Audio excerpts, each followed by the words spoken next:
समग्र नावाच्या संस्थेसोबत सरकारने नवा करार केल्याची माहिती मुख्यमंत्री फडणवीस यांनी दिली आहे। नागरिकांच्या गरजांचा अभ्यास करून त्या सेवा नागरिकांना देण्याचा सरकारचा प्रयत्न आहे।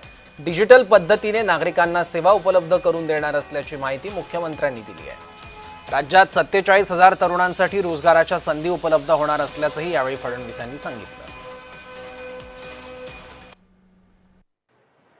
गुंतवणुकीमध्ये महाराष्ट्राने जी आघाडी घेतली आहे ती आघाडी कायम ठेवत पुन्हा एकदा आज आम्ही 1,08,599 कोटी रुपयांचे करार केलेले आहेत, ज्यातनं 47,100 म्हणजे जवळपास 47,000 लोकांना रोजगार मिळणार आहे। आपण समग्र नावाच्या एका संस्थेशी करार केला।